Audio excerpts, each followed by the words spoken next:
брондолгон, чогултулган 40 техникага мамлекет тарабынан 300 миллион сомдун тегерегинде акча бөлүнүп. Негизи мында аскердик кызматташтыктын негизинде келишимиз менен куралдар. Эми мурда бардык аскердик техникаларды биз жардам ретинде алчубуз, көпчүлүккө алып.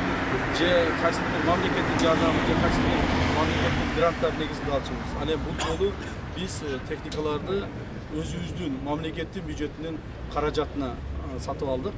Жана мамлекет бүгүнкү күндө ушундай мүмкүнчүлүгү пайда болду. Бул 40 техника эле жетишсе дагы алмабы? Мен уже айтып өткөндөй, биз дагы башка техникаларга дагы уже мамлекеттик бюджеттин акчаны төлөдүк.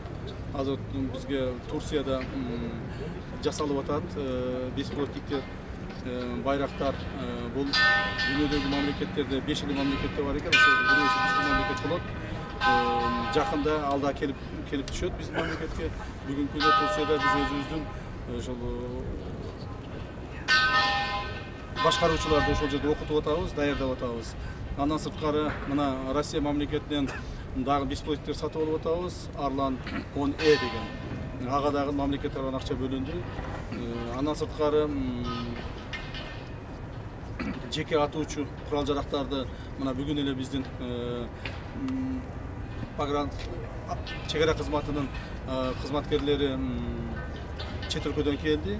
Ал жакта дагы ошол баягы снайпердик аткычтарды сатып алып атабыз. То есть мындан ары мамлекет бирөөнүн жардамына муктаж болуп, башка мамлекеттер качан бизге жардам берет экен деп карабастан, өзүбүздүн акчага, өзүбүздүн мүмкүнчүлүк менен сатып алууга бүгүнкү күндө мамлекетте финансы пайда болду. Жана бул маселени президент тапшыруусу менен биз аткарып атабыз. Чоң рахмат.